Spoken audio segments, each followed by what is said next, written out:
Bismillahirrahmanirrahim. Assalamualaikum warahmatullahi wabarakatuh. Waalaikumsalam warahmatullahi Mohon izin, how are you, Arif? Ini kebetulan banyak sahabat-sahabat saya yang sehobi nih Pak. Pak Wahyu, Arif. Oh, kamu ya? Jadi kita hobi main pingpong Pak. Biasa setiap Sabtu pagi dan Minggu pagi. Dan dulu juga almarhum Pak Haji Ishak ya, itu sahabat kita juga Pak. Sama-sama senang main pingpong. Dan saya sebetulnya sama beliau dulu sempat diminta juga untuk memberi pencerahan ya masalah kesehatan karena memang itu bidang saya. Dan dibanding dengan bapak-bapak mungkin kalau tentang agama saya jauh lebih kurang ya, dibanding bapak-bapak sekalian.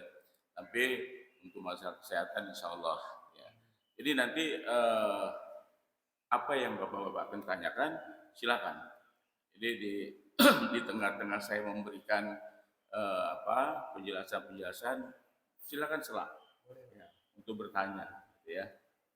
Nah, sebelumnya saya ucapkan terima kasih banyak kepada Pak Wahyu yang sudah memberikan kesempatan kepada saya untuk hadir di depan bapak-bapak sekalian untuk memberikan sharing ilmu saya gitu ya, untuk masalah kesehatan. Semoga ini bisa bermanfaat untuk kita semua ya, terutama bapak-bapak dan ibu-ibu. Ibu-ibu juga boleh bertanya Bu ya. Jadi jangan ada keraguan, kita santai aja Pak, santai aja. Jadi supaya lebih enak, lebih plong gitu ya, nggak usah formil lah, santai aja. Dan saya juga minta maaf, tadinya sih saya mau sholat subuh di sini juga, tapi kebetulan semalam saya kena piket Pak. Iya, makanya mukanya juga muka piket ini, jadi kurang cerah, jadi kurang segar ya. Nah Bapak sekalian, sekarang ini memang banyak sekali ya masalah-masalah kesehatan yang timbul dan kadang-kadang juga di luar nalar orang kesehatan sendiri. Ya, banyak penyakit-penyakit yang timbul yang dulunya kok rasa-rasanya nggak ada. Sebetulnya sih bukan nggak ada, karena tidak terdeteksi. Ya, nah, mungkin pada saat ini saya ingin membahas tentang masalah ini aja ya, penyakit-penyakit yang sering timbul di masyarakat, terutama yang sudah lansia nih. Ya, pertama mungkin masalah hipertensi, ya. Yang kedua masalah diabetes, ya. Kalau ada yang lain lagi, silakan, nggak apa-apa. Nanti saya akan berusaha untuk menjelaskan ya. Oh iya katanya ada request nih asam lambung katanya. Ya itu kenapa? Asam tulang. Kalau asam tulang tuh tulangnya yang asam kali ya. Iya. Jadi memang pada lansia ya Bapak Ibu terutama banyak sekali masalah hipertensi ini. Apa sih sebetulnya hipertensi itu? Ya, mungkin ada yang tahu Bapak-bapak barangkali hipertensi itu apa? Kalau hiper kan lebih ya. Hiper berarti lebih, tensi tekanan gitu ya. Jadi betul. Jadi hipertensi itu adalah tekanan darah yang melebihi dari tekanan normal. Ya kan? Berapa sih sebetulnya tekanan normalnya?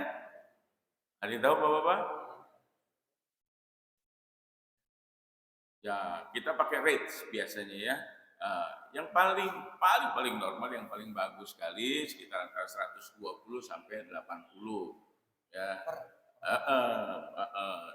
Kalau kita bilang sistol atau yang batas atasnya itu 120, diastol atau batas bawahnya 80. Boleh nggak di bawah itu? Boleh, masih bilang normal. Berapa? Misalkan 110 per 70 masih kita anggap normal. Tingginya berapa? 140 sampai kalau tergantung usia kadang-kadang ya. 140 sampai maksimal 90 masih kita anggap normal. Itu tergantung usia. Tapi kalau anak muda, anak udah 140, udah 190 udah rasanya udah kurang normal tuh ya. Penyebabnya apa sih? Gitu kan? Penyebabnya apa nih? Rata-rata memang penyebab darah tinggi, diabetes itu adalah gaya hidup, ya, atau lifestyle kalau kita bilang. Gaya hidup kita sekarang rata-rata orang bekerja berangkat pagi pulang malam, ya. Kemudian tidurnya kurang, kayak saya, kayak begitu. Iya, semalam masih piket. Tadi terakhir pasien saya itu jam 1, ya, lagi enak tidur, udah itu pasien, udah, ya. Sehingga otomatis pasti kurang tidur. Karena kalau udah jam 1 dibangunin, rasanya buat tidur lagi agak susah tuh. Jadi tidur ayam, ya. Jam 3, apalagi janji mau ke sini tuh. Rasanya takut telat, takut kebablasan tidurnya. Nah itu gaya hidup, ya, baik pertama dari kegiatan kita, pekerjaan, ya, kemudian makanan. Ini penting sekali nih Pak, ya. Makanya dalam hal darah tinggi atau diabetes ini makanan sangat berpengaruh sekali. Kira-kira makanan apa aja nih yang nggak boleh? Ada yang tahu nggak Bapak-bapak? Buah-buahan dok. Buah-buahan, buah apa tuh? Buah-buahan. Ya yang jelas biasanya ya. Gimana? Ini sebelah kiri. Belakang rumah. Ini Atas. ini ya. Enggak yang tadi. Yang tadi udah benar. Oh gini ya. Kalau belakang, nah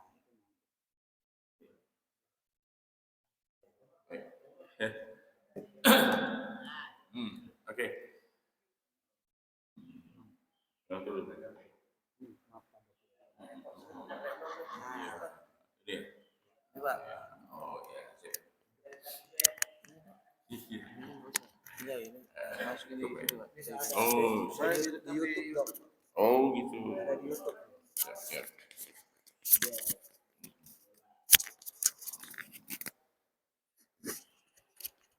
Ngalu Pak, belum pernah jadi presenter. Ya, kita lanjutkan Pak ya. Jadi gini Pak, gaya hidup, kemudian pola makan, ya ini menjadi penting sekali Pak. Karena kalau gaya hidup kita sudah bagus, ya, pola makannya sudah bagus, walaupun ada keturunan, ya ini tapi keturunan ini paling perannya juga paling besar ya Pak. Iya, keturunan juga gitu.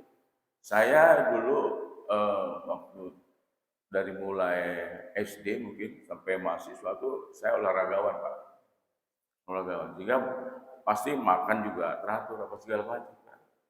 Sampai saya dulu pernah jadi atlet angkat besi Pak. Jadi lifter saya dulu pernah.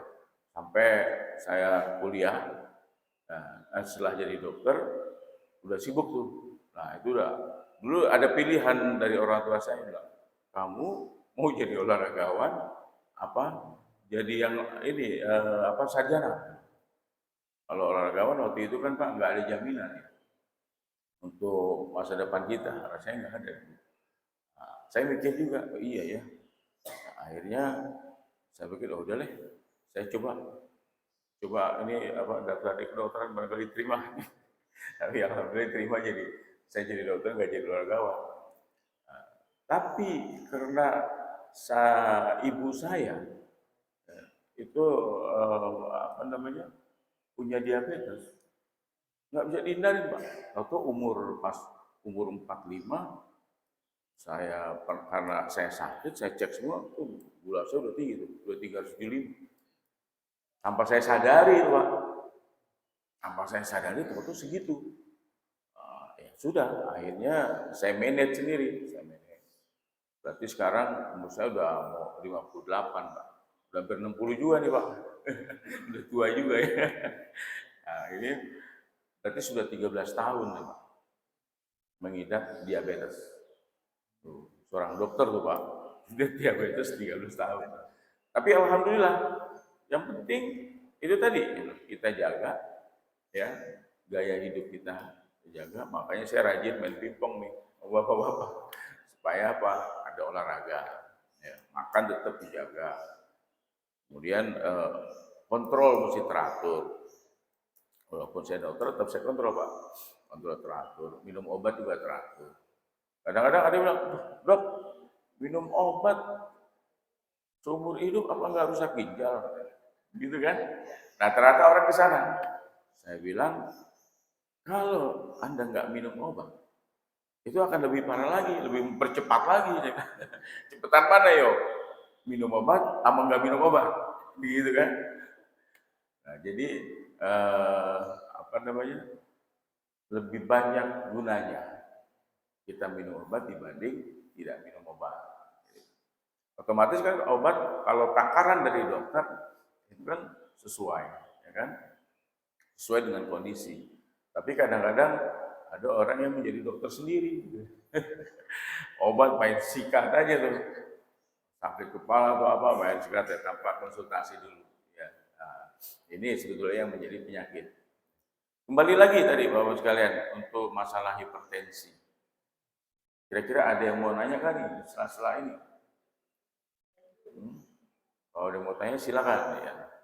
Jadi tadi itu penyebabnya ya selain dari makanan juga keturunan atau genetik. Ini lebih ini lagi, lebih kuat lagi.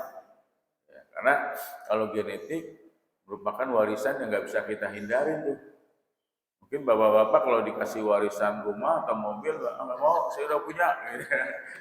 Kasih orang lain aja bisa. Ya. Nah, kalau warisan penyakit susah tuh. Mau kita lah hindarin kayak apa juga tetap akan suatu saat ya kita akan kena juga. Ya, silakan Pak. Terima kasih. Assalamualaikum warahmatullahi wabarakatuh. Waalaikumsalam. Iya dong, ingat dong. Sohib, tenis meja masih ingat ini. Iya. Oh, iya. Kalau kita bilang bahaya dia marah. Siap. Enggak Pak, silakan. Saya sedikit ada pertanyaan dari berkaitan dengan pengalaman itu. Nah, saya beberapa kali sempat cek. Nah, ada sedikit catatan buat diri saya mungkin Pak Dokter bisa kasih solusinya. Kalau saya olahraga terus nyaman, tapi pas saya habis olahraga makan yang berminyak, misalnya contohnya saya makan nasi padang, tidak nyampe hitungan 2 jam 3 jam, di situ langsung gak nyaman, cenut itu sering banget, gitu kan? Nah, ini bukan masalah makan sendiri ya, berjamaah pun tidak beda jauh, gitu loh. Saya mohon, apakah ini asam urat atau apa? Karena Pak, setelah saya cek asam urat, itu saya masih batas normal, masih 6, masih 7, tapi kaki saya tidak nyaman, gitu loh. Terima kasih. Assalamualaikum warahmatullahi wabarakatuh. Baik.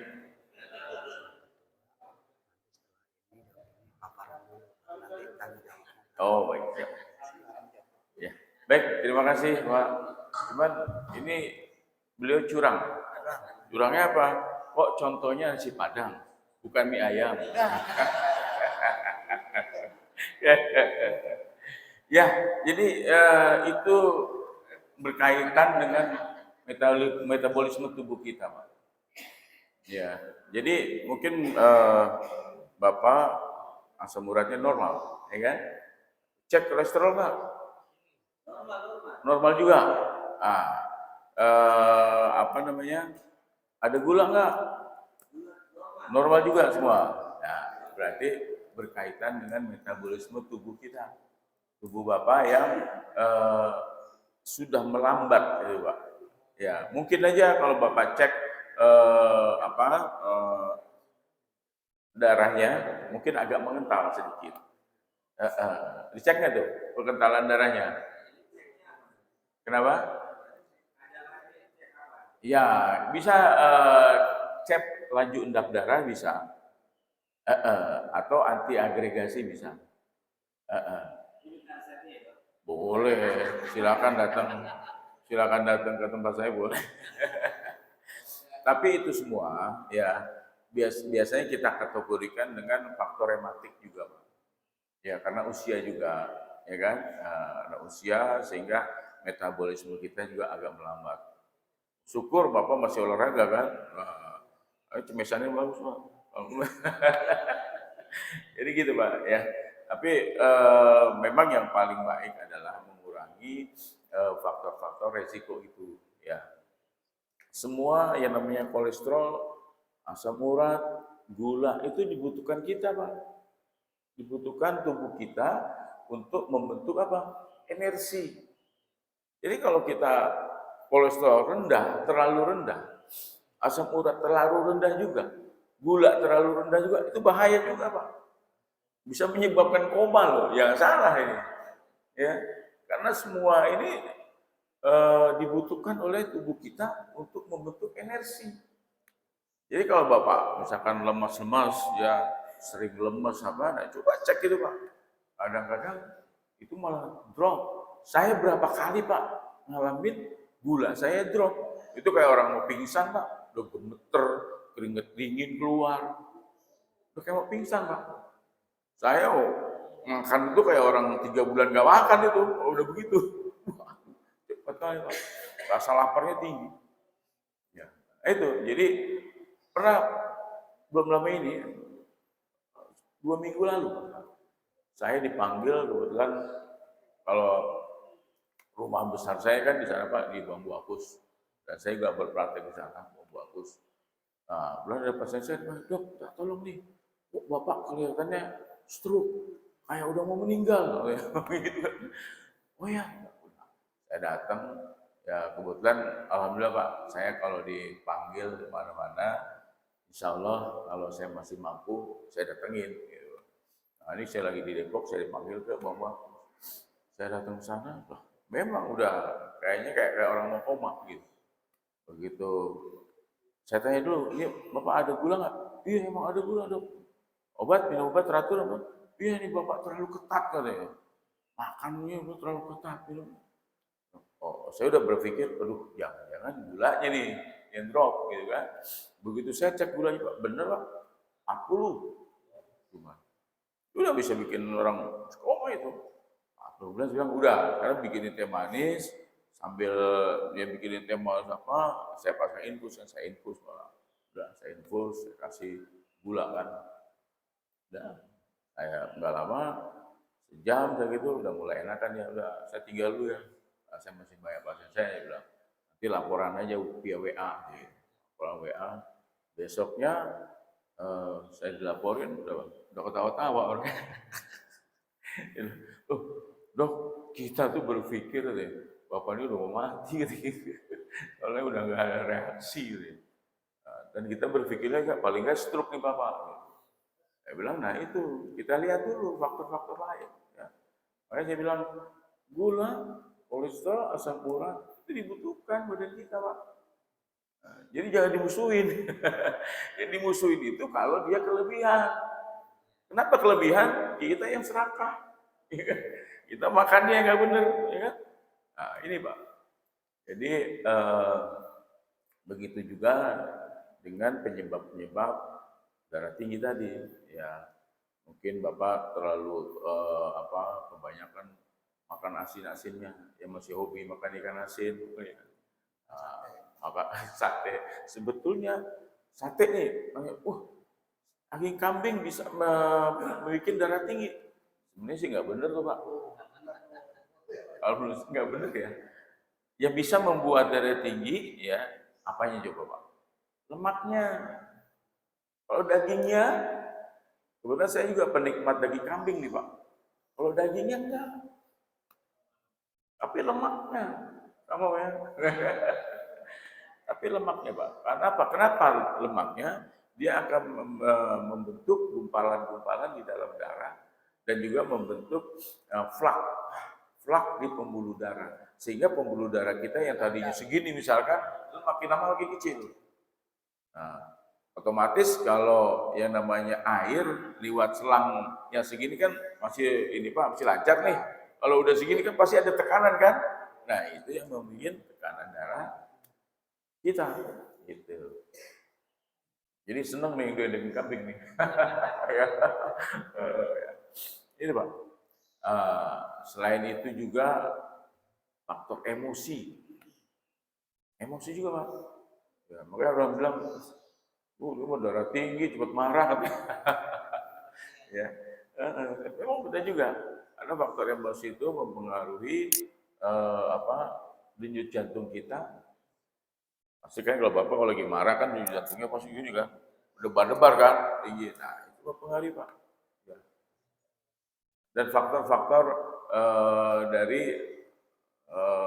apa namanya lingkungan juga. Ya, misalkan udara, ya, udara yang tadinya kita hirupnya apa enak gitu,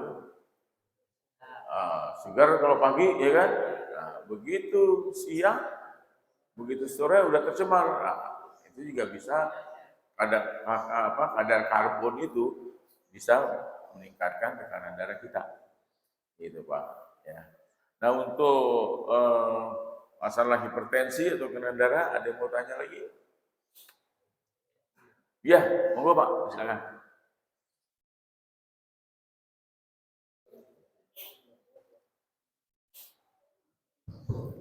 Baik, bismillahirrahmanirrahim. Assalamualaikum warahmatullahi wabarakatuh. Waalaikumsalam. Terima kasih Pak Dokter atas pencerahannya. Yang mau saya tanyakan, adakah kaitannya antara tadi kolesterol dengan hipertensi? Dilihat tadi penjelasannya karena kolesterol itu mempersempit pembuluh darah. Mungkin terkait dengan darah tinggi tersebut. Kemudian makanan apa sebetulnya yang sangat memicu menyebabkan darah tinggi?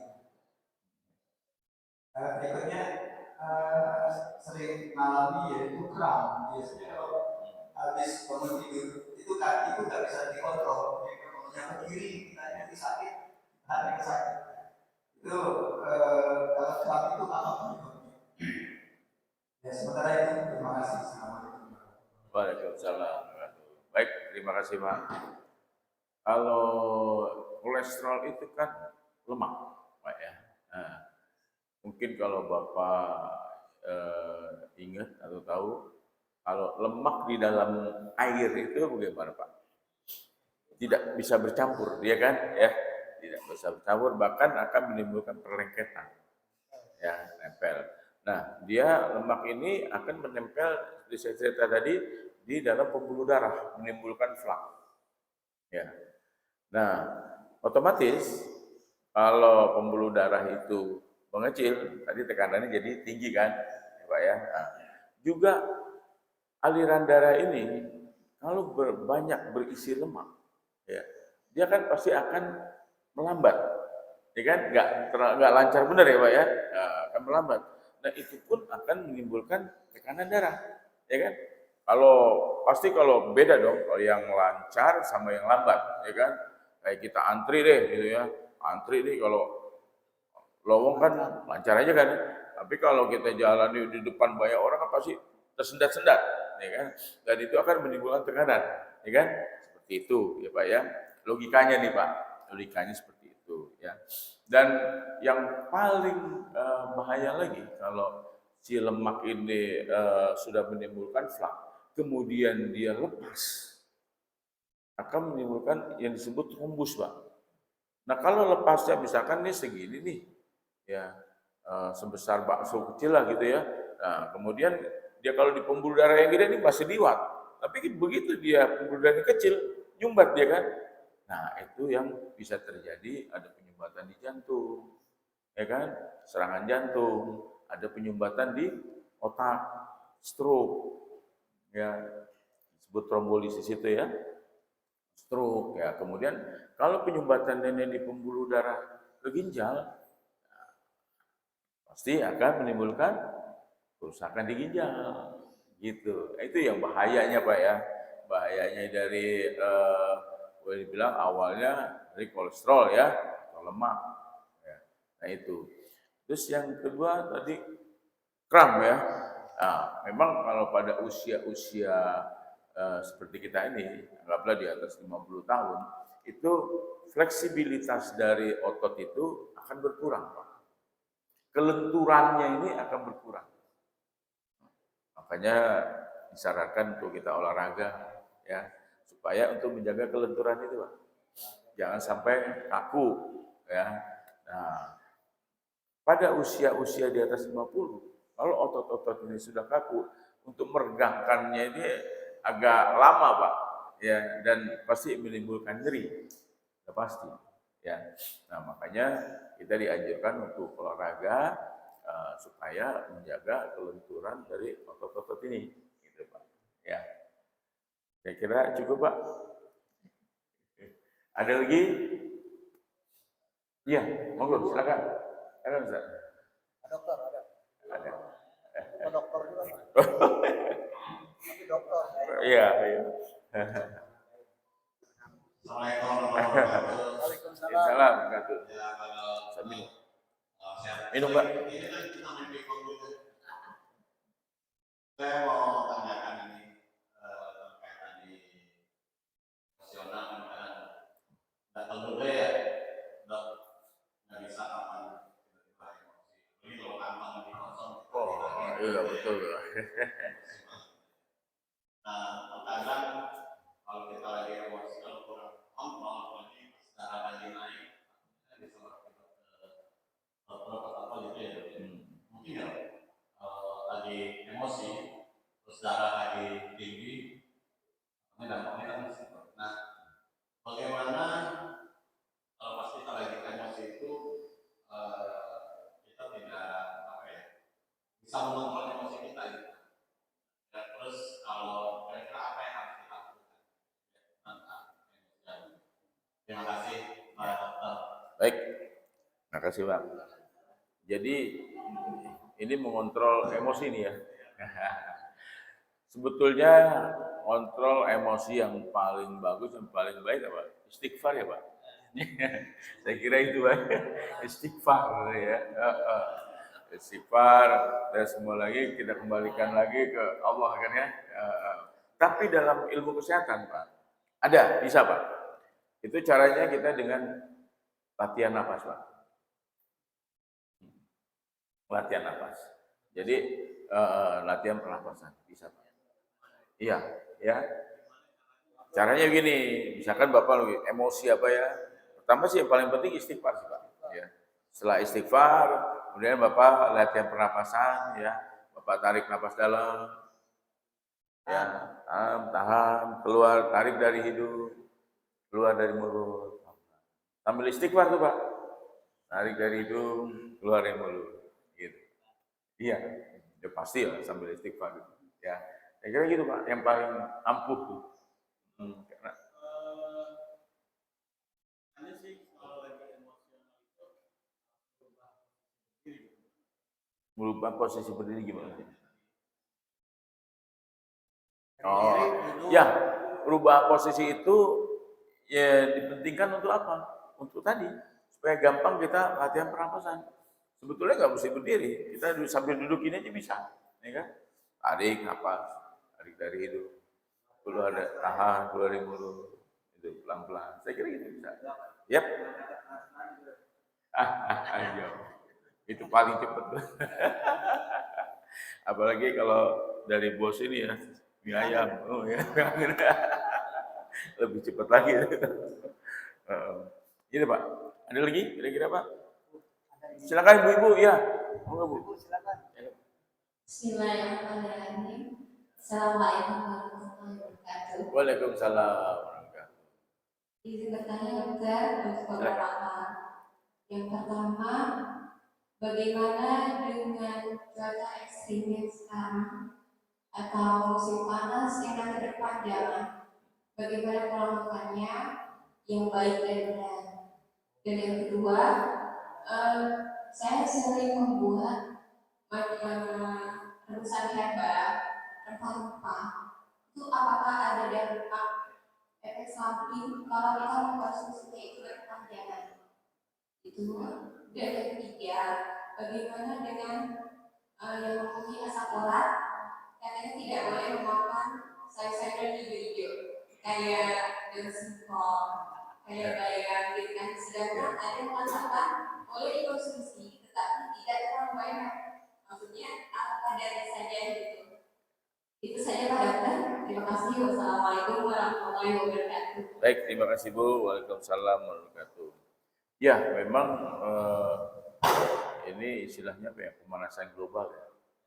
Ini di mana-mana sih ya. Di kita masih mending nih, nggak terlalu tinggi tuh. Di tempat lain sudah di atas 40, ada yang sampai 60 derajat. Coba, bagaimana panasnya tuh ya? Kita aja ber 30 lebih aja nih udah rasanya panas bener kan? Sampai 35 kalau salah ya, Pak ya, 36 ya. Itu panasnya luar biasa. Nah, tentunya yang namanya panas pasti kita akan mengeluarkan banyak keringat. Iya kan? Baik keringat, kemudian juga mungkin juga jadi pengeluaran cairan itu terutama keringat, kemudian kita kencing, buang air besar, itu udah banyak mengeluarkan keringat, cairan. Sedangkan tubuh kita itu 80% itu cairan loh Pak. Yang salah, 80% tubuh kita cairan. Nah, makanya kenapa banyakkan orang-orang sakit gula ini pada kurus-kurus, pada peot-peot. Iya. Saya kalau ketemu iya. Saya kalau ketemu teman-teman Pak, kalau lagi apa namanya? Reuni ya. Dia bilang, kok lu tua banget sih? Kadang-kadang kita main gitu-gituan, Pak. Lu tua amat sih, padahal kan umur kita sama, gitu kan. Kita satu lifting. Oh, ya kan gua ada gula, gini. Gua juga ada gula, perasaan sih nggak kurus-kurus banget gitu ya. Kenapa? Ya dong, makanya gua minta resep, lu kan dokter katanya. Ya bukan gitu juga sih. Ini menyangkut gaya hidup. Karena apa? Memang kalau kita ada gula ini ya, banyak keluar cairan. Banyak kencing, apalagi kalau gulanya udah tinggi tuh ya. Saya alarm saya gitu Pak. Kalau saya udah mulai banyak kencing, wah ini gula saya tinggi nih. Nah, udah saya mulai evaluasi tuh, makan apa? Oh iya, makan cake, bukan ini, bukan ini. jadi saya juga masih bandel Pak, masih pengen makan yang enak-enak ya. Nah terkait tadi Ibu, memang kalau suhu tinggi, otomatis lah, pasti cairan yang keluar dari tubuh kita ini tinggi namanya. Nah, gampang aja Bu, banyak minum, kemudian makan buah-buahan yang banyak mengandung air, ya kan? Nah, itu ya kemudian ya jangan terlalu main di luar, itu panasan ya. Nah, itu ya. Ya, pokoknya yang konsumsi cairan yang lebih banyak dari biasanya. Itu aja sih poinnya ya. Dan kita sendiri evaluasi kira-kira pengeluaran cairan dari tubuh kita ini berapa banyak. Nah, sebanyak itulah yang harus kita konsumsi, harus kita minum. Jadi sebenarnya mesti ada keseimbangan aja. Makanya orang-orang kadang-kadang yang, waduh dok saya lagi diet, nggak boleh makan ini ya. Sebetulnya tahu nggak sih artinya diet itu? Diet itu adalah keseimbangan antara pengeluaran dan pemasukan. Itu yang benar sebetulnya. Jadi jangan kita diet, waduh, nggak makan 3 hari misalnya gitu nih. Kasihan juga badan kita kan. Ya, itulah yang jelasnya. Diet itu adalah keseimbangan antara pemasukan dan pengeluaran. Ya. Nah, kemudian untuk makanan yang ini ya, banyak mengandung kolesterol katanya, asam urat ya. Nah itu sebetulnya makan makanan yang banyak mengandung purin, zat purin. Ya, purin itulah ya yang akan nanti membentuk asam urat. Gitu. Memang purin ini banyak di daun-daun seperti daun-daun dia yang hijau-hijau katanya gitu kan. Memang agak banyak kadarnya di situ. Dan ada juga yang di misalkan emping, seafood ya. Nah, itu kadar purin agak tinggi di situ. Nah, itulah yang mesti kita hindari ya. Ya, yang daun singkong juga kadar purinnya agak tinggi ya. Ya sebetulnya begini. Ya, sebetulnya begini. Selama kita makannya itu dalam batas normal, tidak berlebih. ya itu tidak akan menjadi penyakit sebetulnya. Makanya Rasulullah kan bilang kan, makanlah sebelum kamu lapar, gitu kan? Lapar bila lapar. Iya, lapar ya. Berhentilah sebelum kenyang, gitu kan? Itu artinya sebenarnya ke situ. Kalau kita implementasikan ke situ, ya. Jadi kita tidak makan yang berlebih, gitu. Misalkan, makan bakso enak nih, dua mangkok, berlebih nggak tuh? Kalau Pak Marki sih seneng dia makan 2 mangkok. Ya, borong sebelum Bagi diborong. Gitu ya. Apalagi tadi Bu ya? Oh, herbal. Ya. Jadi begini. Makanya sekarang ada ilmunya juga tuh ya. Tentang herbal. Sebetulnya apa sih beda obat paten dengan obat-obatan herbal atau tradisional ya, itu alami. Gini Bu, kalau obat paten itu adalah obat yang sudah diteliti. Itu penelitian obat ini nggak main-main, bisa sampai 20 tahun. Jadi sudah diteliti dari awal, ya. Nah, itu bisa sampai 20 tahun. Baru kalau sudah benar-benar nih, dia kegunaannya, efek sampingnya minimal apa segala macam, itu sudah diuji coba ke hewan dan manusia itu. Ke hewan dulu uji cobanya, baru ke manusia. Nah, kalau sudah benar-benar banyak manfaatnya dan sedikit efek sampingnya, baru dia dipatenkan. Makanya disebut obat paten tuh, ya, dipatenkan dan dijual, diedarkan lah ya, kan untuk kepentingan manusia. Nah, kalau obat-obat herbal ini kebanyakan kan menganut dari tradisional. Misalkan dulu nenek moyang kita tuh, aduh, pakai ini aja kunyit nih, pakai serai, ya kan? Nah, itu hanya berdasarkan pengalaman. Ya, tapi tidak dengan penelitian. Gitu. Tapi kadang-kadang memang kalau lagi cocok ya cocok. Iya, kalau lagi cocok. Nah, kalau lagi nggak cocok repotnya. Ya, nah, jadi sekarang sih alhamdulillah obat-obat herbal ini dari segi kedokteran pun sudah banyak yang mengkaji, sudah banyak yang pelajari. Makanya ada sekarang dokter herbal, ya kan? Nah, ini sudah buat kami dunia kedokteran ini, syukur alhamdulillah sudah ada yang menjembatani, gitu, ya kan? Sudah yang memberikan polis lainnya lah ya, kalau kita bilang guide-nya lah, ya, bahwa ini boleh untuk ini, untuk ini, untuk ini. Gitu, ya. Monggo silakan, nggak ada masalah. Ya, selama itu sudah dikonsultasikan. Jadi jangan jadi dokter sendiri nih, ya, tapi sudah konsultasi dulu gitu, ya. Nah, baru monggo, nggak ada masalah, ya. Efek samping itu herbal tadi, ya itu. Makanya kalau kita tidak mengerti, ya, efek sampingnya juga bisa merusak ginjal, bisa aja, atau alergi mungkin, ya. Yang paling ringannya bisa alergi. Makanya ya kita harus betul-betul untuk penggunaannya ya konsultasi dengan dokter ahli herbal ya. Dan herbal itu pun sekarang nggak murah loh ya, mahal juga, jatuh-jatuhnya mahal juga. Makanya dulu kita sempat meneliti untuk kasus patah tulang, patah tulang, kan orang banyak kedukun patah, apa segala macam ya.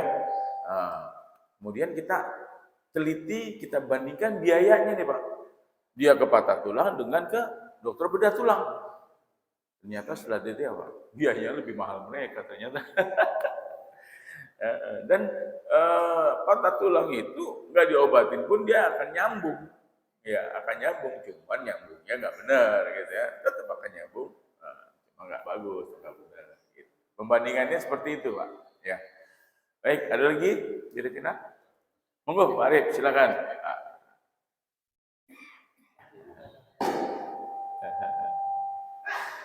Bismillahirrahmanirrahim. Assalamualaikum warahmatullahi wabarakatuh. Waalaikumsalam Saya warahmatullahi Pak wabarakatuh. dengan yang pertama terkait dengan masalah hipotesis. Mungkin ada beberapa hal yang mempengaruhi karena karena saya lihat diri saya sendiri. Pada saat saya waktu masih aktif, mungkin saya masih bisa nahan emosi. Terkadang sekarang ini justru ditambah usia yang semakin tua, apalagi yang mempengaruhi. Kemudian di rumah saya, kadang-kadang kalau istri mau agak beda sedikit, terus kami sensi, kenapa tak naik. Apakah hal seperti itu mempengaruhi? Kalau dia sudah makan, biasa. Tapi sekali kalau sudah bersin, ada sensi, makanya ini ngomong bersin. Itu ya. Yang kedua, terkait dengan masalah tadi, lahir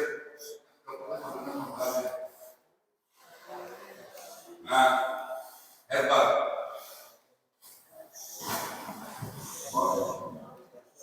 Dari masalah mata pula. Kita lihat kemarin lagi fenomena sekali itu masalah budaya. Nah, Budaya.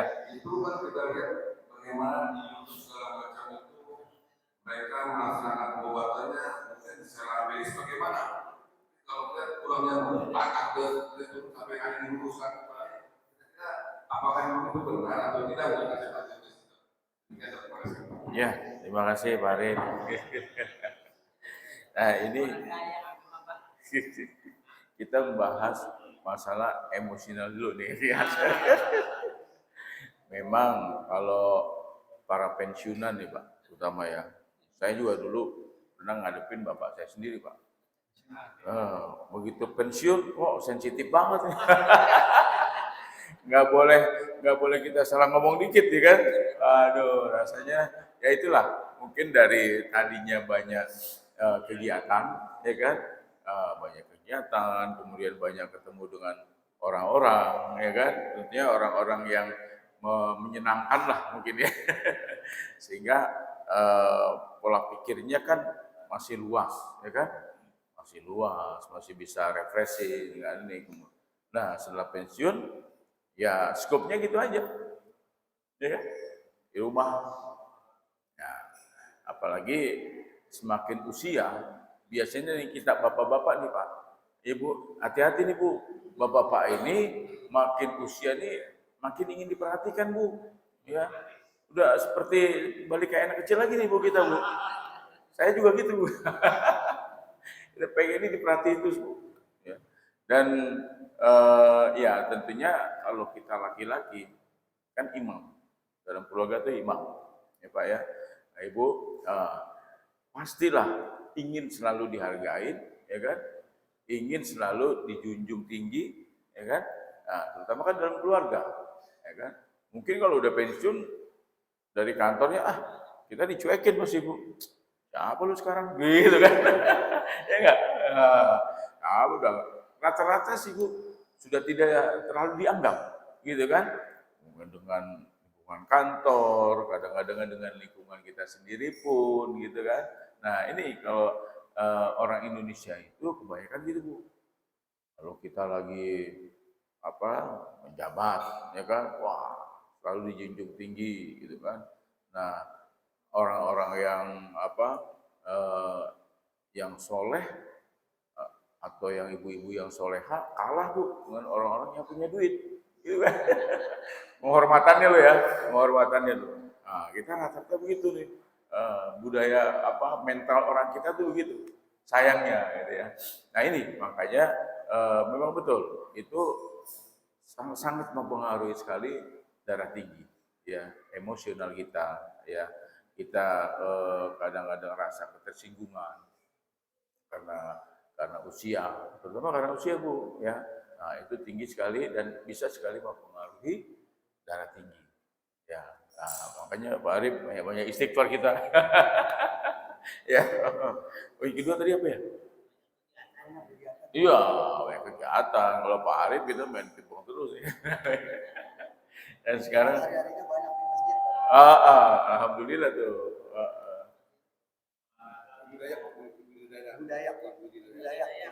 Oh ya, budaya ya. Itu sebetulnya di luar nalar kita ya. Oh gitu ya. Logikanya Kalau saya logika gini, mungkin patah tulangnya itu ada yang disebut dislokasi ya. Dislokasi itu artinya keluar dari sendinya, dari tempat semestinya. Ya itu logika masuk, Pak Arif. Karena ada juga ilmunya itu disebut chiropractic ya. Kebetulan saya juga ahli fisioterapi ya, dan saya mengenal ilmu yang disebut chiropractic. Itu untuk ya kalau kita lihat ya di film-film kungfu itu ya ada begitu ya langsung gitu ya. Nah itu bagian dari ilmu chiropractic sebetulnya. Ya, jadi apa membenarkan tulang yang keluar dari sendinya atau yang kita sebut dislokasi ya seperti itu. Kalau soal dia segala macam itu di luar nalarnya itu. Saya juga kebetulan ada terapi listrik ya sebutnya ya. Mungkin Pak Wahyu udah pernah itu. Nah, kadang mungkin orang lihat juga di luar nalar juga. Kenapa? Listriknya kok masukin ke badan saya baru saya salurkan. Gitu. Jadi listriknya keluar dari tangan saya. Kalau orang sepintas, ya kan bingung juga dia kan. Saya pernah diundang ke Cina Pak waktu itu 2013 untuk mendemonstrasikan ilmu saya itu terapi listrik itu dan apa namanya ya memberi inilah kuliah singkat lah pada mereka gitu. Karena mereka di sana mau mengadakan penelitian bahwa mereka dengan akupuntur kan, tapi dengan metode listrik juga. Tapi kalau mereka kan jarum, masukin jarum gitu kan, baru jarumnya dialirin listrik gitu. Nah untuk wanita yang tidak bisa hamil, ternyata setelah dilakukan terapi listrik itu 75% bisa hamil gitu. Nah, saya diundang untuk karena mereka lihat tuh, kok saya memberikan terapi listrik itu dengan tangan gitu. Kalau mereka kan tidak dengan tangan, dengan jarum, saya dengan tangan. Makanya mereka bilang, "Oh, you crazy," katanya. "Oh, gila ya," katanya. "Oh, kok bisa begitu?" Saya balikin. Makanya you orang Cina jangan macam-macam dengan orang Indonesia. Orang Indonesia itu sakti-sakti sih bilang. Saya bercandain gitu. Nah itu jadi ada hal-hal yang di luar nalar ya. Saya belajar di fisioterapi itu memang ada yang namanya terapi listrik ini seperti TENS ya, Trans Electrical Nerve Stimulasi itu dengan listrik juga ya. Kemudian juga ada paradisasi dan galvanisasi, yaitu dengan listrik juga, tapi itu dengan alat gitu. Nah itu ilmu barat kan. Nah, kemudian saya dapat dari mana ilmu ini? Saya juga lucu juga tuh dapatnya. Saya pernah ya kita belajar ngaji lah gitu ya ke daerah Banten apa segala macam. Mungkin pernah dengar debus kan ya. Saya lihat kok mereka gitu. Jadi kalau mereka tapi untuk show-nya apa? Masukkan listrik itu pegang bola tuh nyala, gitu kan? Saya tanya, kayaknya bisa nggak untuk pengobatan? Saya gitu kan? Loh, ya bisa aja dong. Sebab kalau dalam ilmu saya memang listrik juga dipakai untuk pengobatan. Saya bilang gitu. Saya bisa nggak ya belajar ini untuk pengobatan? Oh, boleh aja dok. Gitu. Akhirnya saya diajarin Pak. Tapi saya dikasih syarat. Dulu misalnya apa? Puasa 40 hari ya. Sambil ada ininya apa wiridnya lah. Saya dikasih wiridnya gitu. Padahal secara logika sih nggak pakai puasa, nggak pakai wirid juga bisa gitu ya.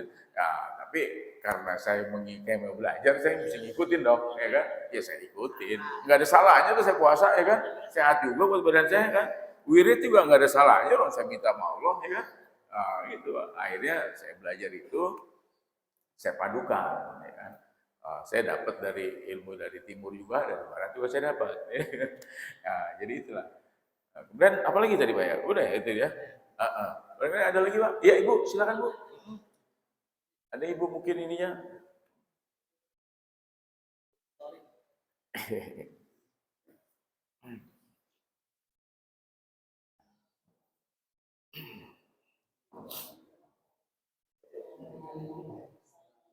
Waalaikumsalam. Makasih atas kesempatannya. Saya mau menambah atau memohon jawaban untuk menyikapi yang pertanyaan Bapak tadi. Banyak bapak-bapak itu yang emosi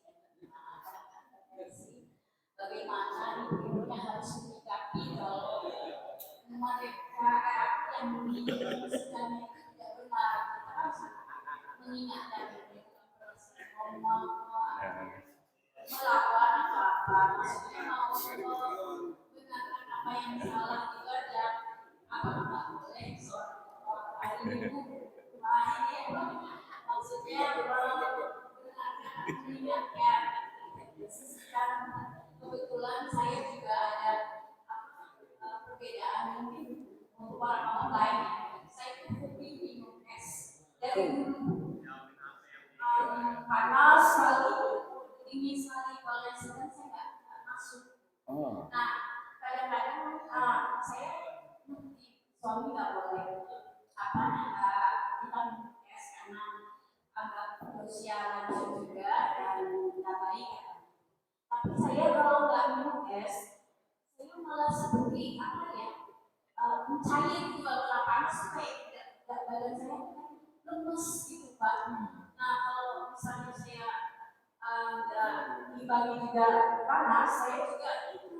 Nah saya udah coba-coba kalau bisa puasa saya nggak minum es, saya lemes banget Pak. Jadi saya terpaksa minum es. Tapi ya maaf, orang-orang mungkin ya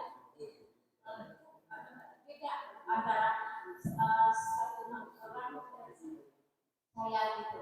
Jadi bagaimana saya harus menyikapinya Pak? Saya tidak mau lawan, tapi saya juga bisa saya sakit. Terima kasih. Baik, terima kasih Bu. Waalaikumsalam warahmatullahi. Saya jawabnya mesti minta izin dulu. Izin ya Pak Ari. Harusnya awalnya gini Bu, curhat dong Dok.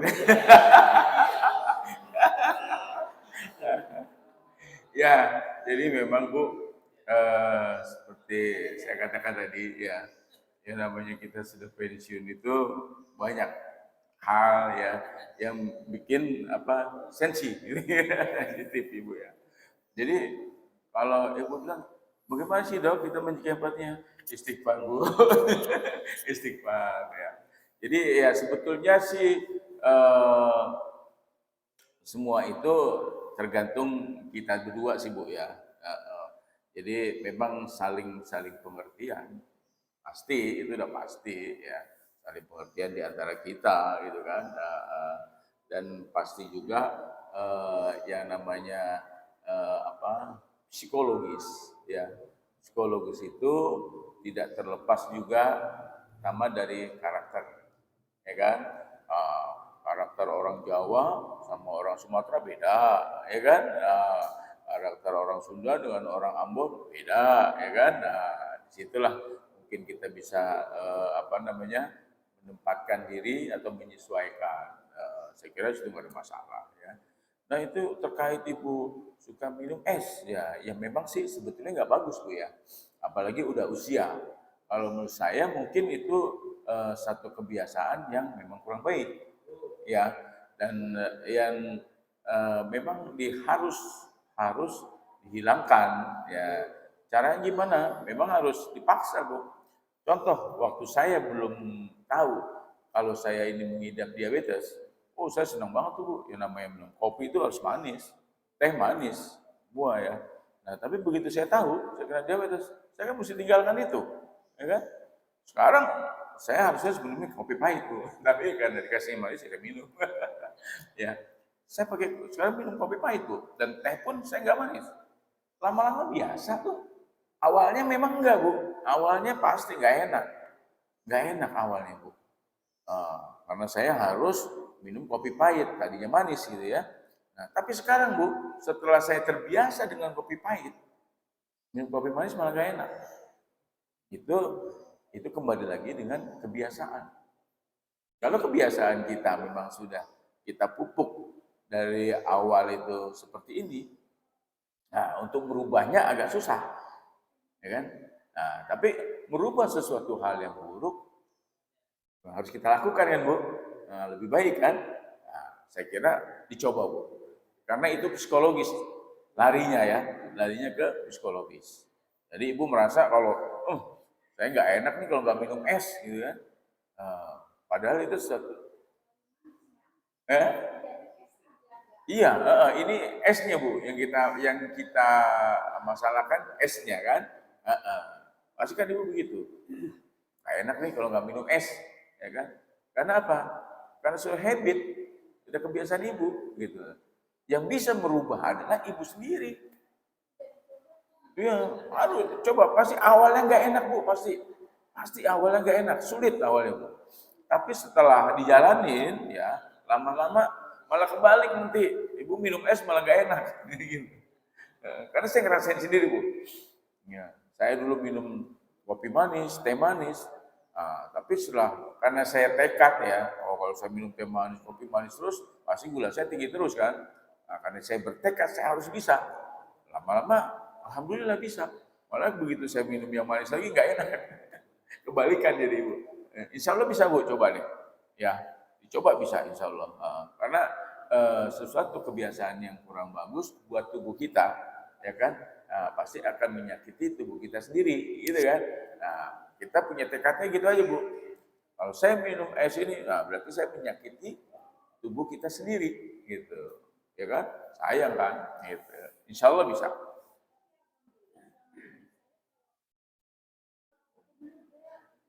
Ya, itu karena secara psikologis begitu, Bu.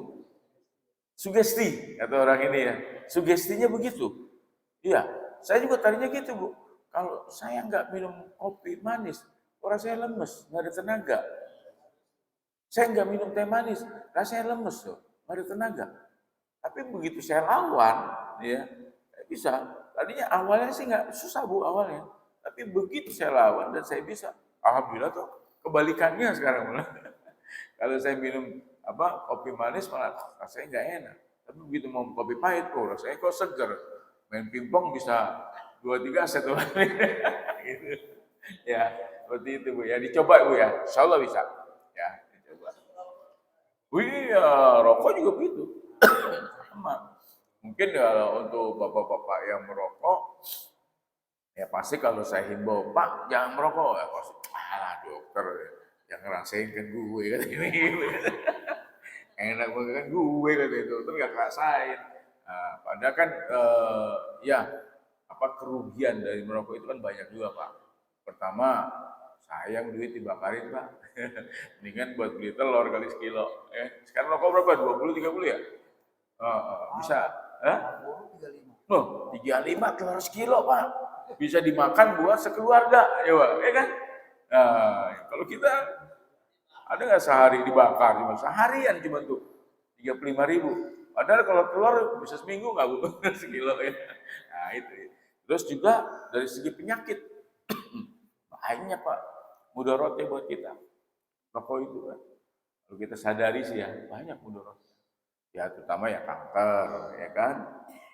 Selain kanker badan kita, ya kanker kantong kita kan. Gitu ya. Oh, katanya gara-gara rokok, ibu-ibu jadi banyak jadi korban. Ya Bu, uang belanjanya dikurangin ya. Ya. Baik, kira-kira apa lagi Pak yang mau tanya? Ya, silakan Pak Ustaz. Waalaikumsalam warahmatullahi wabarakatuh. Siap. Alhamdulillah. Alhamdulillah. Jadi yang saya mau tanyakan, ya kita memang banyak yang nggak tahu penyakit sekarang itu banyak macam-macam karena banyak makan siap saji itu mungkin dibuat dari situ karena banyak yang kawin. Terus yang saya mau tanyakan dulu masih zaman kecil kita itu kayaknya kita kenal paling borok bisu ada seperti separuh gitu aja. Iya iya. Terus sekarang macam-macam dan sekarang ini yang saya tahu penyakit seperti penyakit jantung aja yang berubah. Tapi satu yang saya masih tahu mungkin banyak bapak-bapak juga yang masih awam itu penyakit rematik jantung. Penyakit rematik jantung ini yang dialami anak saya kan. Jadi awalnya kalau saya cerita awalnya itu anak saya di pondok tiba-tiba mereka lemes nggak bisa ngapa-ngapain ke kamar mandi pun sama teman-temannya dipupuk untuk buang air kecil, buang air besar. Nah, terus akhirnya tengah malam pihak pondok pesantren memulangkan anak saya, anaknya sudah ngapain? Terus saya juga bingung di rumah, kenapa saya tanya anak saya, apakah harus main bola kakinya sakit? Enggak. Tapi yang dirasain badannya juga nggak terlalu lama. Terus akhirnya saya bawa ke ini gitu, ke kampung yang berarti diurut sama dia.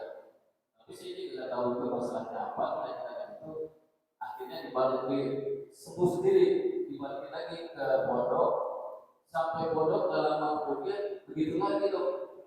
Akhirnya dipulangin lagi sama pondok. Begitu saya bawa ke poliklinik dia hilang, akhirnya dirujuk ke rumah sakit dan pihak rumah sakit mengatakan ini penyakit rematik jantung, akhirnya dibawa ke Jakarta penyakit jantung di Matraman tuh. Ya. Akhirnya dirawat kemudian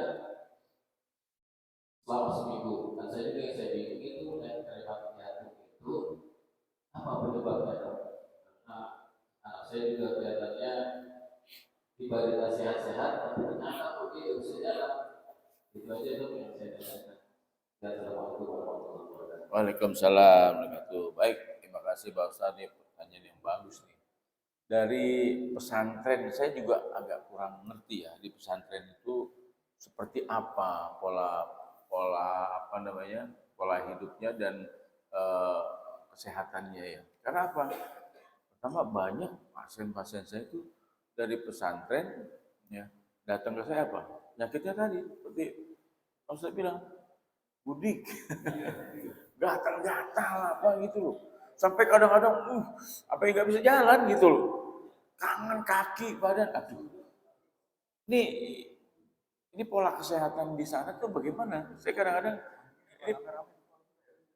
itu yang kita pengen tahu kan, pimpinan pondok pesantren ini menyingkapi ini bagaimana ya? Nggak mungkin masa orang udah sakit baru dipulangin, gitu kan? Sakit dipulangin, ya kan? Nah terkait dengan anaknya Pak Ustadz ini, saya kira awalnya ya Pak ya, mungkin ini masalah gizi sebetulnya. Nah kita harus pertanyakan juga tuh, bagaimana sih pola makan di pondok pesantren ini seperti apa? Karena kita tahu lah kalau di pondok pesantren kegiatan itu penuh ya. Kadang-kadang dari pagi sampai malam tuh, ya kan? Dari pagi sampai malam apa? Nah, ini pola makannya seperti apa? Karena saya dengar juga kebanyakan mereka makan cuma Indomie apa ya. Oh, iya itu ya. Nah makanya awalnya mungkin masalah gizi. Iya. Karena lemah jantungnya atau rematik jantung ya, itu bisa dipicu juga dari pola makan yang kurang baik. Artinya jantung ini kekurangan asupan gizi. Nah, itu bisa lari juga ke situ. Ada rematik jantung, ya. Karena yang rematik ini bisa di mana-mana, ada rematik jantung, rematik tulang, ya. Belum aja kesebut rematik saraf. Ya. Jadi kemungkinan itu dari pola makan atau pola gizi yang kurang bagus, gitu. Memang sih harusnya ya pimpinan pondok pesantren ini ya meng-hire ya mungkin tenaga kesehatan atau dokter ya untuk yang selalu memberikan pemeriksaan ya. Paling enggak sebulan sekali ada santri-santrinya. Nah, saya sih pengen tuh, saya juga kebetulan kan ada pesantren Pak, cuma di daerah Cianjur. Saya selalu bilang mereka, jangan malu-maluin saya, karena salah satu pengurusnya kan dokter, saya bilang, saya gitu, jangan sampai malu-maluin nih. Ada santri-santri kita yang kekurangan gizi, ya, kekurangan makan, apalagi sampai sakit itu skabies, ya koreng, budik lah kita bilangnya. Ini sebetulnya terkait dengan kesehatan lingkungan. Cuma kalau lingkungan di pondok pesantren itu bersih, ya mungkin ya kalau kasurnya sering dijemur. Kalau zaman kita kan dulu ya, itu kasur tuh dijemur, digebukin, ada khusus tuh alat yang buat gebukin kasur ya kan. Nah, kan banyak ladang tumila ya bangsat-bangsatnya itu kan. Itu yang bikin gatal-gatal apa ya kayak gitu itu ya. Mungkin Mungkin itu yang kurang diperhatikan kali ya. Nah, jadi gitu, Ustaz ya, kemungkinan besar dari situ. Coba diperbaiki gizinya juga deh. Ya, barangkali itu yang jadi masalah utamanya. Dan ya tentunya pasti olahraga. Coba diajakin juga olahraga. Ya, karena jantung itu bekerja dengan baik kalau tubuh juga diolah gitu ya. Ada latihan atau aktivitas yang cukup baik. Masih betul. Baik, ada lagi? Ya kira Pak? Pak Wahyu kali ini mau bertanya.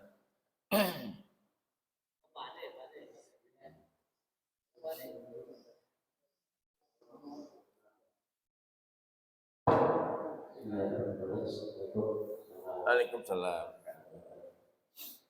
Saya tertarik dengan apa yang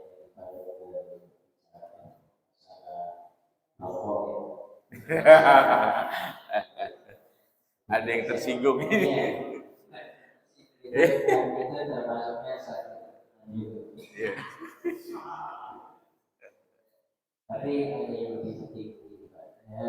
Satu yang sebenarnya kan masih bisa saya atur. Yang ingin saya tanyakan mengalami tentang istri saya.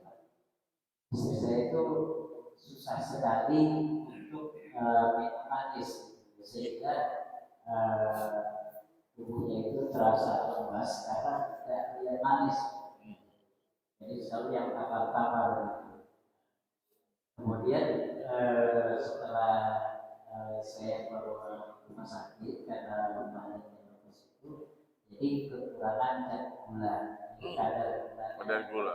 Iya. Bagaimana cara atasinya? Ya, baik Pak. Ya, seperti yang saya ceritakan tadi Pak ya, pasien saya seperti mau koma, ya kan, malah bahkan dia bilang stroke katanya. Nah setelah saya periksa, kadar gulanya tadi kan 40. Nah kadar gula yang terlalu rendah pun justru lebih bahaya Pak, karena akan menyebabkan koma dan kemungkinan bisa menyebabkan kematian. Kenapa gula ini penting dalam tubuh kita? Ya tadi itu. Jadi gula salah satu pembentuk energi di tubuh kita. Nah, makanya kalau kadar gulanya rendah, otomatis masih lemes kita. Lemes. Jangan cuma kadar gula, kolesterol rendah pun bisa lemes, Pak. Bahkan ada penelitian di Amerika katanya baru-baru ini, kalau kolesterol itu memang yang paling pokok di dalam tubuh kita untuk membentuk energi, gitu.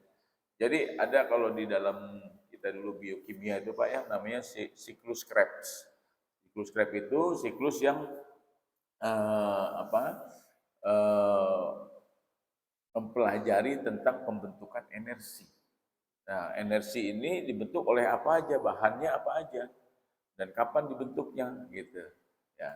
Nah itu bahan-bahannya itu termasuk pertama gula, glukosa, kedua kolesterol, lemak, ya. Nah ada juga dari asam urat, ya. Jadi dari kemudian elektrolit, ya. Nah ini elektrolit juga penting nih Pak. Apa sih elektrolit itu? Yang terdiri dari natrium, kalium, ya. Nah itu yang paling penting juga karena itu juga yang membentuk kerja jantung juga Pak. Mungkin itu salah satunya karena gizi itu kan ya, gizi kekurangan natrium, kalium, makanya timbul jadi rematik jantung. Ya, itu dia dari situ juga. Nah, ketemu ya Pak. Nah, makanya kalau menyikapinya gimana sih? Ya, coba aja. Kalau dia nggak mau teh manis misalkan gitu ya, ya nasinya mesti dibanyakin. Karena nasi itu kan juga nanti karbohidrat yang akan membentuk gula. Iya. Atau kue-kue, kalau seneng kue yang manis nggak apa-apa, kasih buah. Ya, banyak kan sumber-sumber glukosa atau sumber-sumber gula tuh banyak Pak. Dari nasi, dari kue-kue, ya, kemudian dari buah-buahan. Memang kalau buah-buahan ini banyak yang kadar gulanya artinya masih gula yang sehat gitu. Dan glukosanya ini nggak terlalu tinggi, tapi ada juga yang tinggi ya, kayak seperti mungkin lengkeng, sawo, ya mangga itu kadar gulanya tinggi, boleh kasih itu ya, yang tinggi-tinggi itu. Jadi jangan sampai memang kita kekurangan gula dan jangan sampai juga kelebihan. Kalau kelebihan kayak saya ini, Pak. Tapi kadang-kadang lebih gampang mengendalikan yang tinggi dibanding yang rendah. Ada gitu, yang terlalu rendah ya. Baik, ada lagi Bapak? Silakan Pak. Baik. Terima kasih dokter. Tadi ada pertanyaan dari ibu tentang suami atau dari suami tentang ibu ya. Jadi pola komunikasi di antara kita yang sudah mengatakan kadang-kadang ya karena natural gitu ya, tidak belajar. Suami datang dari tempat kerja atau dari luar, istilahnya bicara. Jadi saya kira itu momen yang tepat untuk berdebat atau berargumentasi. Karena suami itu dengan laki dengan perempuan itu beda dalam hal kosakatanya. Kalau ibu-ibu itu kosakatanya banyak. Kalau kalimat itu bisa satu buku. Tapi kalau suami hanya beberapa kali saja, beberapa ibu lihat di WA. Kalau ibu-ibu kan terus banyak, kalau bapak-bapak kasih pola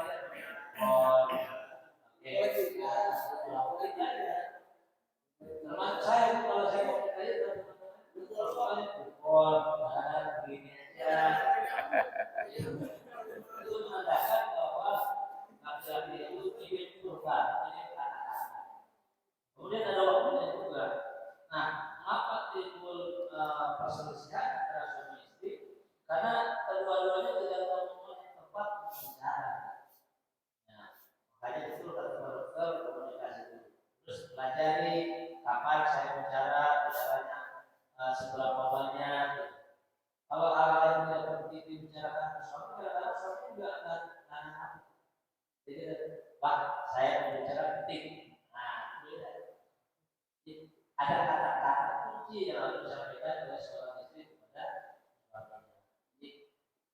Jadi kedudukan seperti ini Bapak Ibu bisa mendengarkan tausiah yang namanya dahlan, yang dokter ada dahlan.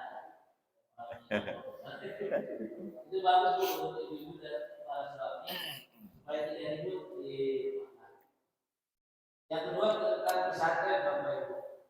Pesantren itu betapapun modernnya, tetapi yang namanya penyakit skabis dan lain sebagainya itu ada. Karena dia hidup bersama di dalam tempat yang memang tidak terlalu luas. Satu tempat itu satu kamar bisa diisi 8. Maksudnya itu ke atas, saya di kamar. Kamar itu jadi bertingkat. Tapi kalau di kapal usia bertingkat kan sehat, kalau di disinfektan maksudnya. Kalau di pesantren itu memang dari segi itu kurang. Apalagi mereka itu sering bermain dengan air. Kan wudu gitu, mau sholat duha wudu, mau sholat wudu. Nah kakinya itu belum kering sudah masuk ke kamarnya. Maka selalu lembab. Nah di sini ada 2 ujian buat Bapak Ibu yang punya anak di pesantren. Yang pertama tentang logika, yang kedua tentang keyakinan. Anak saya kan dengan pesantren dan tahu, badannya habis, sampai aku keluar. Sama saudara dengan Ustaz Isa, Ustaz gimana nih anak saya? Ya tinggal orang tuanya yakin kan? Nah logikanya kalau badan anak itu sudah kena begitu rupa dimakan apalah istilahnya ular, kan harusnya setelah subuh ada bekas begitu. Sekarang begitu anak saya sudah selesai bersih lagi, nggak ada bekasnya. Beda dengan penyakit-penyakit yang biasa yang biasanya kan ada luka-luka, padahal waktu itu penuh gitu. itu keyakinan buat ujiannya di situ. Tapi memang betul kata dokter, jadi yang pesantren itu di samping memang ada keyakinan, unsur logikanya juga harus diberikan. Karena tidak perlu kita ini sungguh dan akhirnya dengan satu keimanan keyakinan saja usaha itu. Jadi yang saya lihat hal-hal yang logika adalah yakin tidak ada, ya yakin tapi kan kita ini hidup di dunia dan masih lihat fakta-fakta. Oleh karena itu Bapak Ibu, kalau memang niat itu pesantren, cari memang pesantren yang sehat. Banyak, pertama ciri pesantren yang sehat itu memang tempatnya luas, terus airnya banyak mengalir gitu. Kalau airnya kurang, bagaimana sehatnya itu kan berbagi dan mereka juga hidupnya dengan air karena minum terus dan kemudian pasti keluar. Berikutnya, happy karena kita Bapak Ibu, karena sudah lelah baca Quran, baca semuanya, untuk cuci baju dia jadi males, dia berkasih jadi males, akhirnya ya, ini yang saya lihat ya. Nah, mari itu saya coba ke pesantren mencari pesantren yang kira-kira representatif. Ya, nilai dulu, tidak dulu masukin, saya nilai dulu bagaimana lokasinya, segala macamnya, kalau saya yakin. Kalau sudah ikhtiar seperti itu anak saya sakit juga, baik. Terima kasih Assalamualaikum. Dan satu yang perlu saya tanyakan, jadi saya dapat informasi dari ahli gizi, tidak pernah kita laksanakan. Kalau yang namanya makan ikan atau daging, itu menurut beliau ya tidak boleh dimix, tidak boleh digabung. Misalnya kalau saya makan daging, ya daging aja, jangan makan daging juga, makan ikan juga sekaligus saja sama. Apalagi kalau daging, ikan, telur, itu. Yang boleh dimix itu hanya sayuran. Kalau sayuran digabung, makan sekaligus boleh. Yang tidak digabung itu adalah ikan dengan daging atau buah dengan buah. Makan nanas sekaligus juga disebut nengkek gitu kan. Nah salah, karedok. Itu kan sesuatu yang sudah ada tapi sebenarnya menyalahi gizi gitu. Namun Waalaikumsalam warahmatullahi. Ya, sebetulnya kenapa nggak boleh? Karena semua kan kalau daging semua ya, daging dengan ikan itu kan protein semua. Di high protein, ya kan? Protein terlalu tinggi pun tidak boleh. Karena apa? Karena akan membebani ginjal. Ya. Dan juga protein yang tinggi itu, ya, dia akan berubah nanti kalau dalam siklus Krebs itu akan berubah jadi lemak juga. Makanya nggak boleh ya sebetulnya kalau jumlahnya di mix tapi jumlahnya nggak terlalu banyak sih nggak apa-apa. Ya kadang-kadang apalagi kalau lagi di hajatan tuh kan, ada ini ayam, ada daging juga nih, ada telur juga kan, dihajar aja semua tuh kan. Nah sebetulnya apa berlebih sebetulnya ya, yang nggak boleh itu karena berlebih, jangan berlebih, itu aja kuncinya ya. Mungkin kalau buah-buahan, kalau yang memang kadar gulanya nggak terlalu tinggi sih, ya nggak ada masalah kan, di mix juga, itu apalagi sayuran, ya kan itu. Nah sebetulnya untuk khusus hubungan suami istri nih Bu, kita lanjut lagi sedikit ya sedikit. Sebetulnya untuk para ibu-ibu tuh enak sekali loh. Gampang sekali mencari pahala dan mencari surga. Ya kan? Gampangnya gimana? Tinggal melayani suami. Ya enggak? Itu salah satu jalan atau salah satu pintu surga. Suami datang, saya paling senang tuh Bu kalau Bu. Saya datang gitu ya. Sama udah kita naruh apa dibawain gitu kan. Diambilin lah gitu. Bukan pengen dimanja sih Bu. Tapi ini salah satu juga oleh yang saya dengar ya, gampang ibu-ibu ini mencari surga di situ, ya kan? Bawain, kemudian baru duduk atau wah ini tehnya gitu kan. Jadi masuk disodorin Bu apa.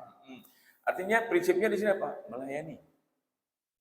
Itu udah merupakan satu jalan ibu-ibu menuju surga. Ya, nggak usah, katanya sih nggak usah repot-repot ibu-ibu cari surga jauh-jauh, ada di suami kok surganya gitu. Ini kalau nggak salah Bu ya, kalau nggak salah nih ya. Jadi apa bisa dipahami dari situ ya. Saya kira itu intinya sih itu intinya. Ada lagi nggak Pak? Udah? Sebelum kita tutup kali ya. Jadi sebelum saya tutup, saya senang sekali Bu, Bapak Ibu-ibu kalau saya diundang seperti ini. Kita berbagi ilmu, ya. Saya juga jadi enggak numpuk di saya semua, saya bisa bagi-bagi, ya kan? Dan kita bisa saling silaturahim, ya. Yang paling penting itu kan kita silaturahim, kita bisa ngobrol bareng, ya apalagi ini banyak yang saya kenal, ya. Kadang-kadang di forum yang enggak banyak saya kenal pun saya senang karena memang saya juga dulu senang ngajar juga. Saya pernah jadi dosen juga dan kebetulan juga anak-anak saya juga ada juga yang jadi dosen saya senang juga gitu ya. Dan memang saya cerita sedikit di dunia kedokteran ini akhir-akhir ini kan mungkin pada dengar kali ya. Saya kebetulan saya juga pengurus ID Depok. Saya sudah 4 periode nih pengurus ID Depok. Dan banyak sekali masalah-masalah tentang kesehatan, terutama di Depok ini banyak Bu, ya. Apalagi hubungan dokter dengan pasien, kadang-kadang hubungan dokter dengan rumah sakit.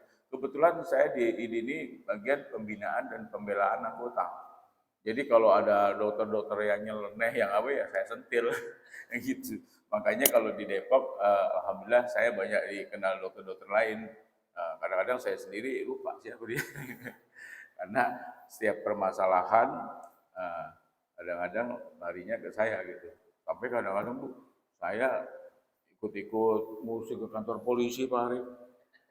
Sampai jadi anggota kita yang bermasalah, kita yang berurusan dengan polisi gitu. Kita yang berurusan dengan pasien, dengan masyarakat. Kadang-kadang kita juga berurusan dengan wartawan. Aduh, udah bukan main Pak. Kalau kita di ini, di pengurus ini. Jadi semua masalah ada ke kita. Nah, inilah yang ingin kita benahi. Kemarin saya belum lama ketemu dengan Pak Wali, dia bilang, Pak Wali, ini jabatan tinggal setahun ini. Saya bilang, iya Dok, gimana nih katanya. Ya udahlah Pak Wali, yang penting kan estafetnya ada, kayak gitu kan, nanti kita berestafet lah ya. Yang penting nanti yang menjabat kemudian bisa meneruskan nih program-program kita yang baik, gitu, terutama untuk kesehatan dan kesejahteraan masyarakat. Ya. Terus Pak Wali juga bilang, dokter gimana? Apanya gimana? Katanya mau nyalonin katanya. Iya sih Pak Wali, saya memang diminta ya untuk mencalonkan supaya saya bisa ikut andil di dewan gitu. Tapi ya insya Allah lah. Cuman saya juga minta dukungan, bilang dari Pak Wali kalau memang saya ini diberikan kepercayaan. Ya. Kebetulan bapak-bapak ya bukan saya kampanye enggak ya. Kebetulan memang saya diusung dari salah satu partai politik lah ya untuk supaya saya bisa di dewan. Ya insya Allah keputusannya kan belum final kan ya. Insya Allah kalau memang jadi ya saya minta doa dan dukungan dari bapak-bapak sekalian. Mudah-mudahan dengan saya bisa duduk di dewan, saya bisa memperbaiki kesehatan, pelayanan kesehatan terutama ya yang ada di Depok ini. Karena saya pun dengan BPJS kita selalu koordinasi itu. Senin kita ada rapat dengan BPJS dan Dinas Kesehatan untuk masalah HD untuk klinik cuci darah Pak. Nah, kita akan memperbanyak. Jadi tidak hanya di rumah sakit nanti. klinik-klinik utama, ya sifatnya klinik utama. Klinik itu ada pratama dan utama. Nah, kita ini nanti di klinik utama akan kita dirikan tempat-tempat cuci darah supaya lebih banyak lagi, supaya masyarakat juga bisa nggak terlalu jauh, nggak mesti ke rumah sakit. Gitu. Dan itu masuk ranah BPJS nanti. Jadi di cover tuh BPJS ya. Dan juga klinik-klinik yang menyelenggarakan USG. Nah, ini nanti juga USG akan di cover oleh BPJS. Ya, jadi bagi pasangan muda ya nggak perlu lagi mengeluarkan uang untuk USG, pemeriksaan kehamilan ya. Nah itu, jadi ini yang akan kita perjuangkan nanti. Dan kebetulan BPJS juga ada oke. Hari Senin kita akan membicarakan. Ya, saya kira ya siap Arif, silakan.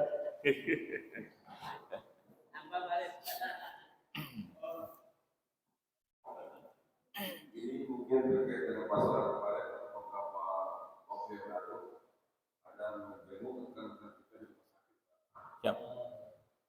Dengan Pak Bambang waktu perawatan kita lagi di rumah sakit rapid ya, namun lalu dihambat berdarah, jadi kita siasati dan ambil pasien itu keluar.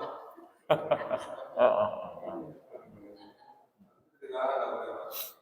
Nah ini terkait dengan masalah juga salah satu dalam masalah COVID. Mana kita tahu COVID-19 ini sekarang sebenarnya bagaimana pakai masker selesai dengan area dan menyambut besar pandemi.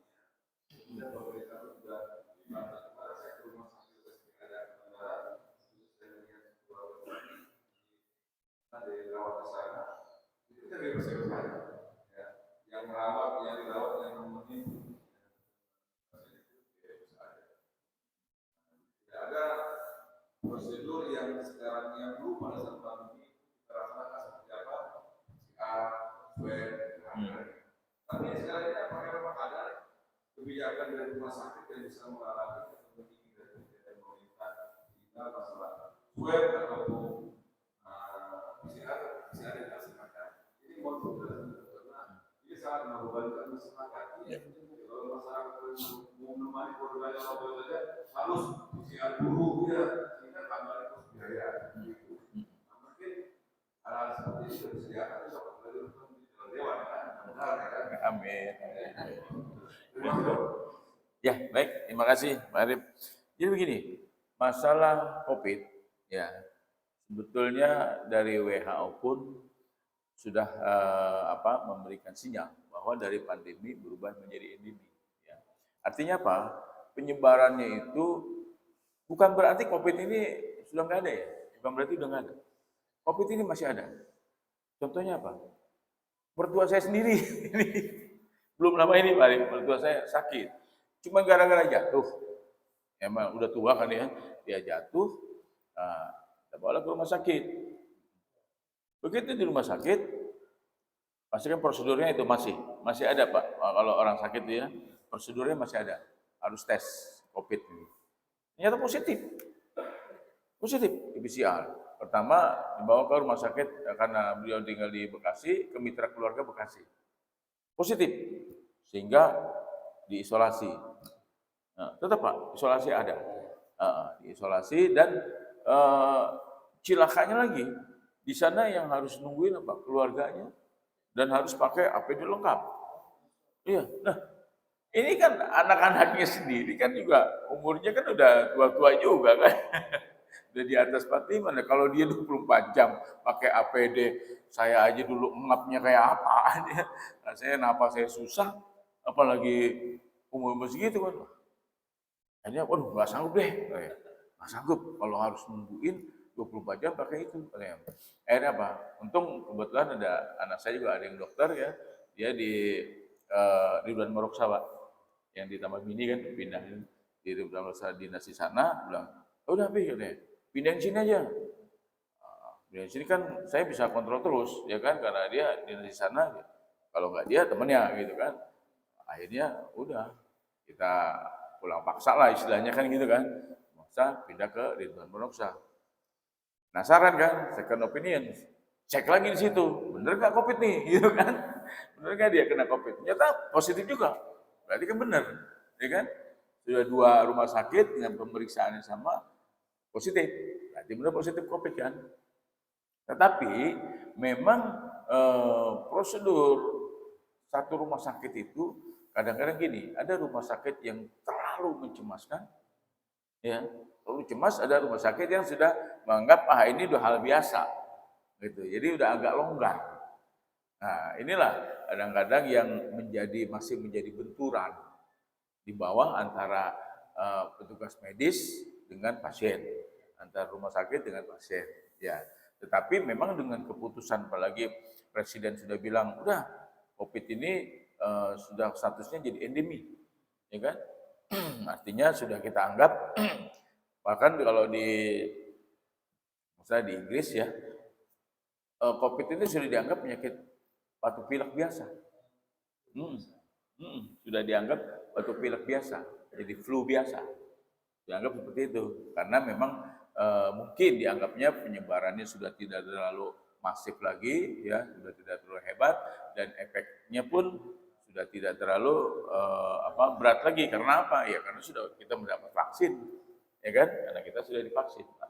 Jadi untuk menyingkapi itu, memang masing-masing rumah sakit kan punya ketentuan sendiri ya, otoritas sendiri. Ya kita bisa aja sih untuk sedikit berdebat lah ya, sedikit menjelaskan bisa juga begitu. Cuman jangan juga dianggap COVID ini memang sudah bebas betul. Ya enggak, tetap masih ada. Tetap masih ada, ya cuman itu karena kita semua sudah divaksin ya, sehingga timbulnya pun tidak terlalu berat. Itu. Ya. Ada lagi? Nah, ya. Baik, kalau tidak ada, sebelumnya saya ucapkan sekali lagi terima kasih banyak pada pengurus DKM, juga pada jamaah masjid. Ya, semoga apa yang sudah saya berikan, ya, saya paparkan, semoga bermanfaat untuk kita semua. Ya, dan kalau ada yang masih penasaran, saya praktek di Klinik Ireng, Klinik Tugu Sentosa itu di Majapahit, ya, sama di Kimia Farma sini Depok Timur, ya. Silakan kapan aja bisa datang ke tempat saya, ya.